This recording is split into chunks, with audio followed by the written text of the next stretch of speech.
Hello, my name is Daniel Neiman, and I'll be the captain of this ship, the pilot of this UFO. We're going to take off and soar to the sky, and it's going to be a fun series here. We're talking about the paranormal, so if you are interested in the paranormal, you will want to stay tuned for this video lecture series. I'm a paranormal researcher myself. Been researching the paranormal for a while now. And I've written a book called Enter the Light, and that's why we are making this video series. We're covering topics that I cover in the book, although I will throw some things into the videos that aren't mentioned in the book. However, on the flip side, there's a lot more in the book than I'm going to cover in this video series.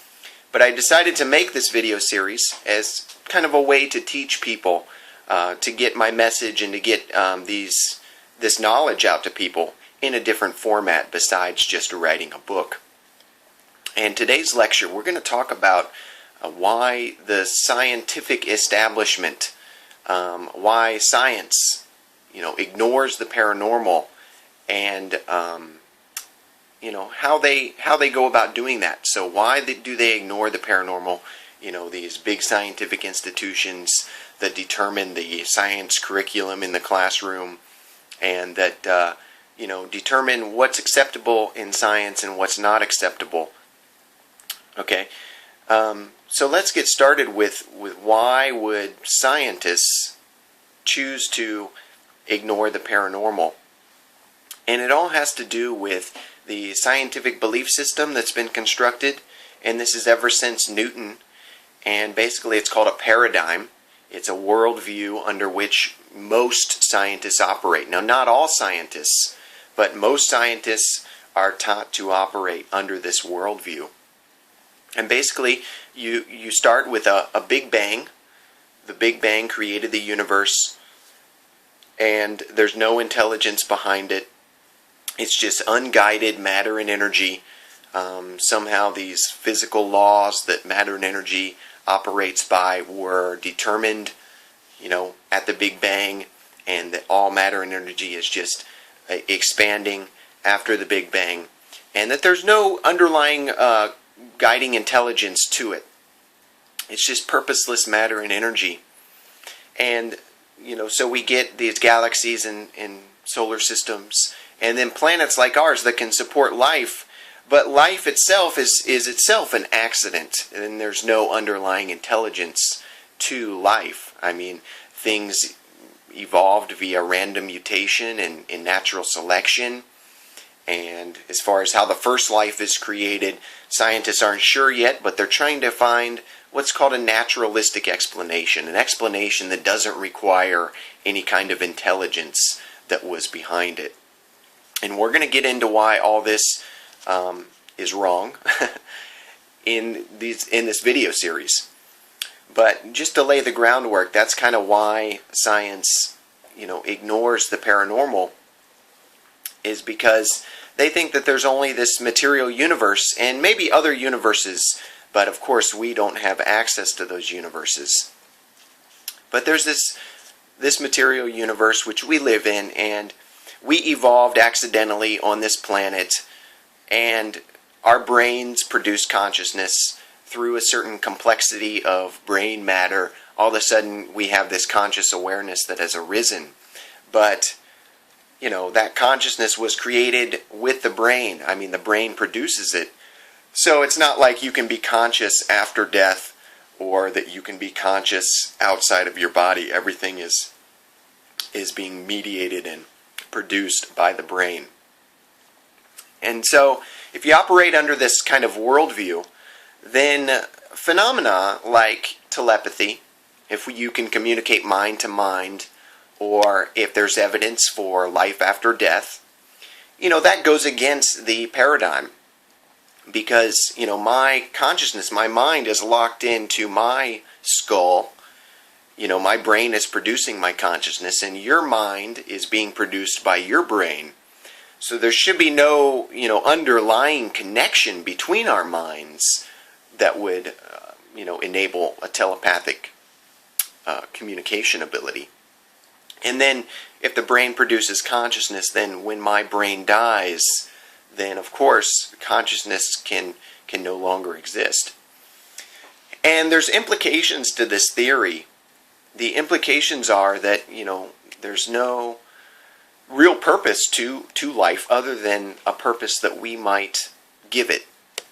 But as far as the universe goes, if humanity disappeared tomorrow, if an asteroid came down and hit the Earth and there were no more humans left tomorrow, the universe wouldn't even blink an eye. The universe would just continue, unguided matter and energy, and there would be no one who cared that we were gone. Our existence on this planet, for however long it lasts, doesn't really matter. After we all die, eventually the universe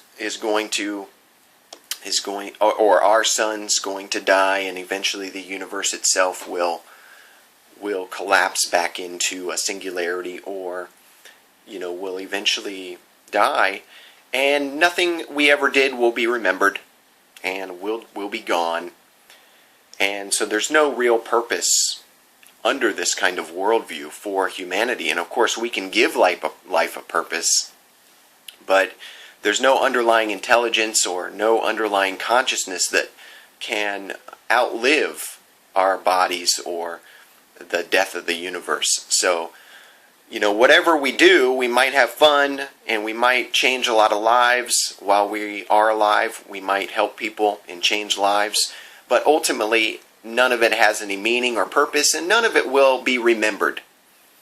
Okay, so we live in an uncaring universe. We evolved as accidental creatures on this physical earth. And those implications are really kind of, most people would say depressing. I mean, that's not a very nice worldview to have. It's much better to think about it as, okay, I'm conscious, fundamentally. My consciousness is maybe being mediated by the brain while I'm alive, but it's not being produced by the brain necessarily. I mean, I have an underlying consciousness that will go on and will remember what happened, and there's a source consciousness, a God consciousness that underlies it all, and that this physical life has some kind of meaning and purpose. And we're going to get into more about why I subscribe to that worldview and not the scientific worldview. But today I want to go into, how it's ignored, paranormal phenomena. Because when science does encounter something that's, so out of the ordinary that they don't think it could be possible, there's no theory in current scientific thinking that would allow that to happen. Science tends to be like any other group of people and ignore things that don't fit within their belief system. Okay, so I want to go to a couple famous scientists that studied the paranormal, and they found evidence for it. And one of them is William Crookes. Now, William Crookes is a very famous scientist. You probably learned about him in science class when you were in school. He created the what's called a Crookes tube. It was used to discover X-rays, and it was actually the precursor to the cathode ray tube found in many televisions. He also discovered a chemical element and did a lot of great things in science. So he investigated the paranormal, and during his day, back in the 19th century, there were mediumship was very popular during his day. So he investigated mediums. Now, when we think of a medium today, we think of someone like James Van Praagh, who maybe has a television show, and they have an audience, and then they get messages from spirits, from deceased consciousnesses, and they communicate those messages to members of the audience. And of course, the skeptics, are very hard on this. They think that, the medium is somehow doing some cold reading, that he's just, fishing for information, and that he's not really doing anything psychic. But back in Crookes' day, mediums were commonly known to produce psychokinetic phenomena. And this is really interesting. So what you would have is during a seance with a medium, and usually the medium would go into some kind of trance, so some kind of altered state of consciousness, And then during the seance, the furniture would sometimes move around. Objects would sometimes appear out of nowhere in the seance room. It's called a materialization. Instruments would play without anybody touching them. And all of this, sounds crazy to most people. Sounds like, that's so out of the ordinary. So, what you would not expect to happen. That a lot of people dismiss this as, oh, that must be crazy. But what a lot of people don't know, because they don't teach this in science class, is that very famous scientists investigated these things and found that they were real. And, they were skeptical. They were, they knew science very well. And they're not people who you're just going to fool very easily. So like William Crookes set up experiments to test these mediums. And I'll just read you one quote, and this is from Brian Inglis. Brian Inglis is a very great paranormal researcher and author. He wrote a book called Natural and Supernatural, and that's what I'm going to read you a quote from here. So, like, during a seance, and this was actually with Alfred Russel Wallace, who we'll get to, he said, Inglis, I'm quoting, he said, "The table rose completely off the ground several times, while the gentleman present examined it to ensure Holmes' feet," and Holmes was the famous medium who was there. So they examined it while it was in the air, levitating. They examined it to ensure that Holmes' feet and knees were not responsible until each observer present expressed himself satisfied that the levitation was not produced by mechanical means on the part of the medium or anyone else present. So they were up close observing this phenomenon. They, if the table levitated during the seance, they were checking, making sure nobody's feet were under it or knees, raising it up. Very thorough investigation. Crookes also designed certain apparatuses, or apparati. I'm not sure the plural on that one, but one was a wire cage, and again, this is in Brian Inglis's book. A wire cage in which a newly purchased accordion could be placed with its keys at the bottom.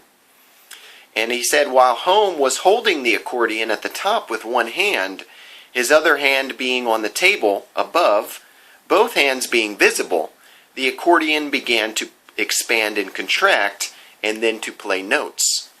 Crookes then passed an electric current around the cage to see if that had any effect, and the movement and sounds increased in vigor. And sometimes the accordion could even be seen floating without visible means of support.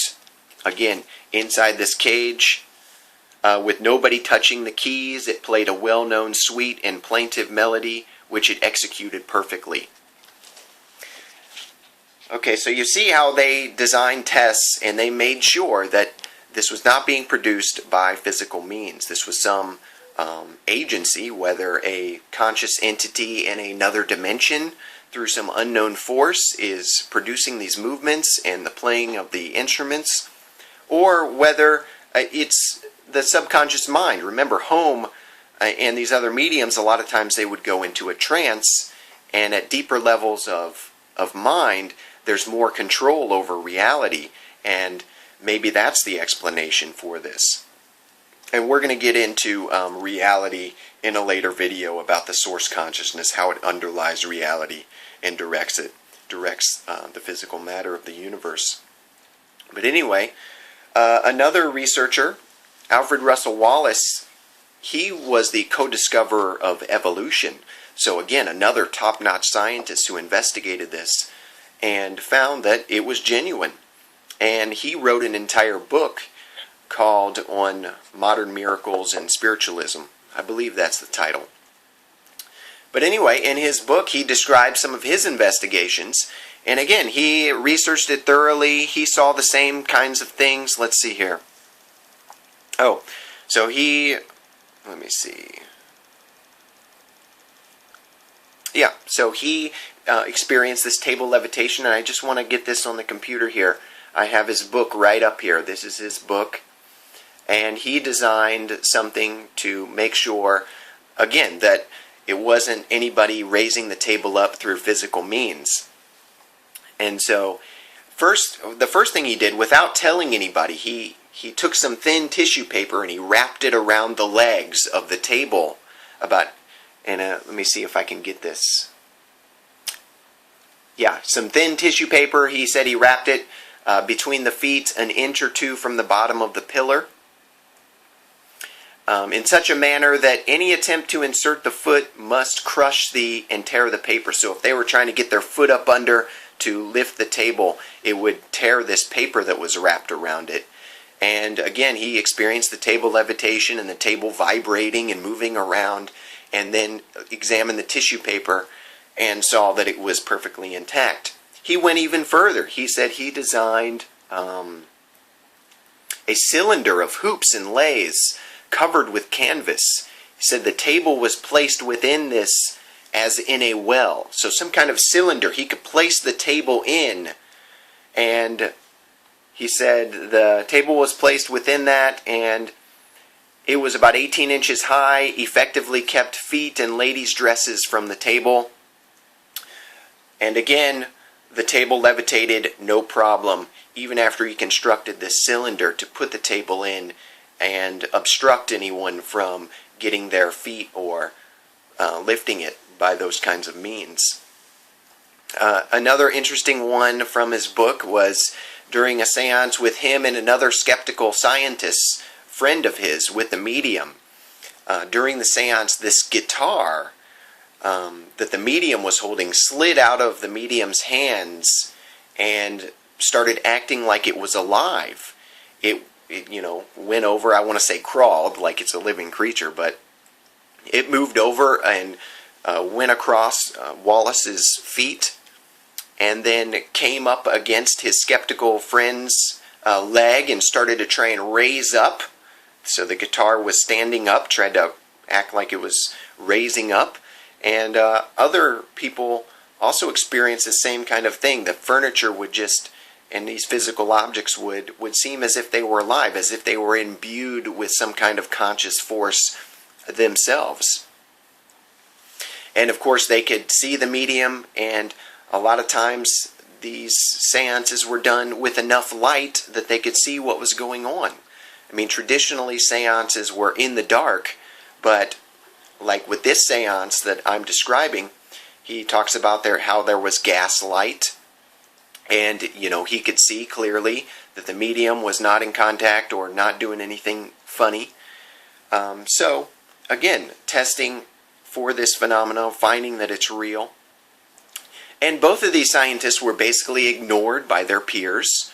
So other scientists basically dismissed them as frauds, or they thought maybe Crookes was getting old and going a little crazy in his old age, because they fully expected, if any scientist investigated the phenomena, that they would rule that it was not genuine, because there was no way to understand this, and this type of thing was outside of the realm of the scientific paradigm.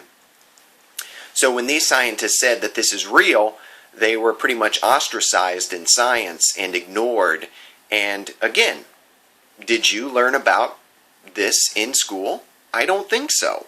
You probably learned about William Crookes in school. You probably learned about the Crookes tube, how he invented it. You probably learned about all the great science he did.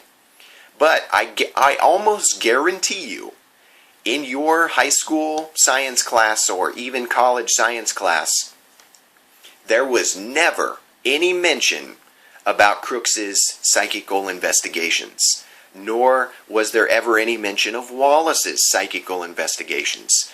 Again, this stuff is completely ignored by the scientific establishment. And in fact, I might even go as far as to say it is feared. They just do not want to accept this. Modern day examples of ignoring the paranormal. I have one in my book.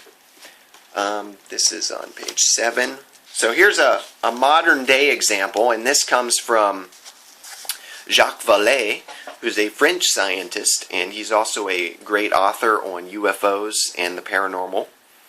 But he talks about when he's an astrophysicist, and he talks about how he tracked some unknown objects using telescopes. So we've all heard of the UFO phenomenon.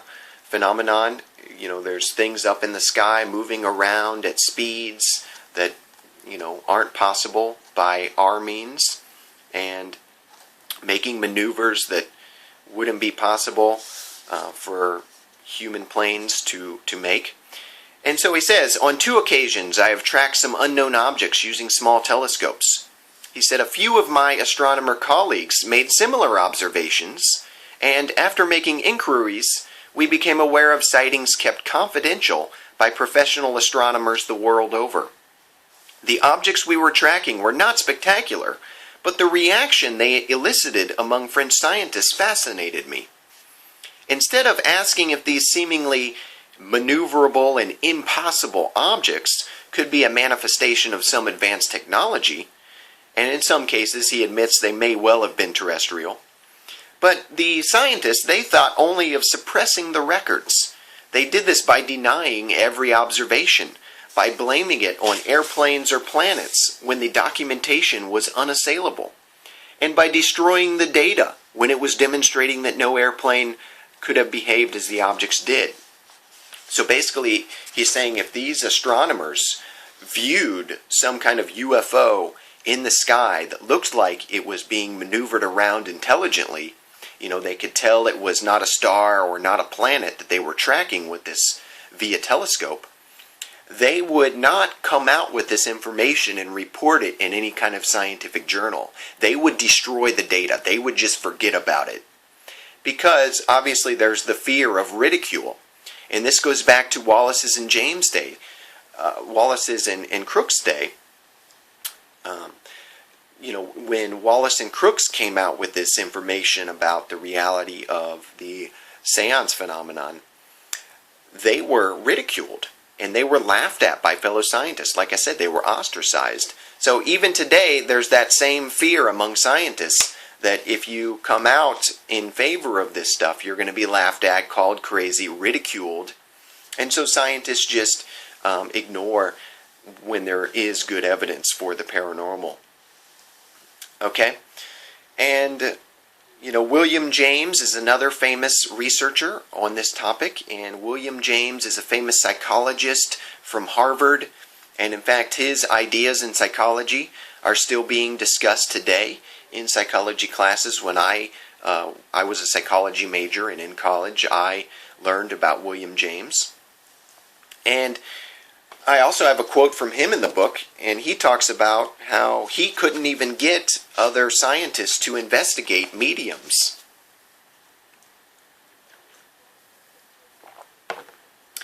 So, one thing he says, and this is in one of James's books that he wrote, he says, I invite 8 of my scientific colleagues severally to come to my house at their own time and sit with a medium for whom the evidence already published in our proceedings had been most noteworthy.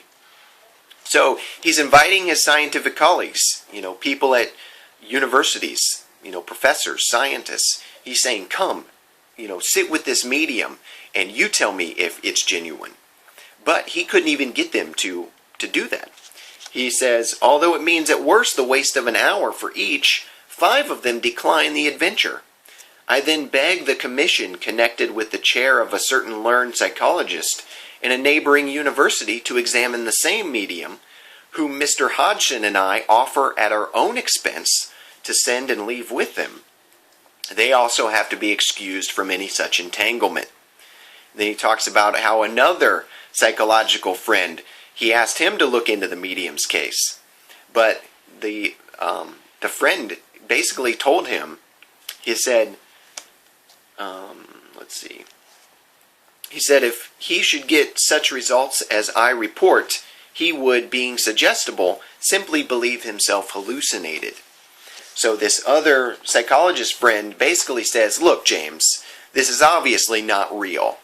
If I, sat with this medium and this medium told me things, that the medium could not have possibly known, personal things about my family, things about people who have died in my family that this medium couldn't know about. If this is real, he told James, I would simply believe that I was hallucinating rather than alter my ingrained belief system to fit the new evidence. So you see, the problem we run up against is this closed-mindedness based on long-held thinking and long-held beliefs about what is possible and what's not possible. And a lot of people make a mistake, and they think science is somehow immune to this kind of closed-mindedness. They think that science is somehow based on experimentation, and if you can show me evidence for this, then I will believe. You just run the experiments, I'll run the experiments, and if it's real, we will publish it. It'll get in all the scientific journals. But that's kind of a cartoon version of science, and that's not the reality. Science, like I said, it's like any other group of people. They are closed-minded to ideas that are way out there and don't fit within the accepted bounds of scientific thinking at the time. Okay, so we're going to wrap this video up. It's been a great time, and we're going to come back for the next video lecture, which is going to be about how science tries to explain away the paranormal. So we've been talking about why science rejects it, how these famous scientists come out and say that it's real, but it's ignored. It's not taught in science classes that any of this ever happened. You have to go research this for yourself. The next lecture, we're going to get into how it's explained away. So when scientists do decide to investigate, these skeptical scientists who aren't willing to believe, they're just trying to dismiss it, how do they try and explain it away? What kind of tricks are they up to try and dismiss these claims that are verified experimentally? Okay, so it's been fun, and remember, these are topics covered in my book, Enter the Light. There's a lot more information in the book, but I'm also adding things into the lecture that aren't in the book, so you're kind of getting the best of both worlds if you buy the book and listen to the lectures. And we'll be back for the next video. I'll see you soon.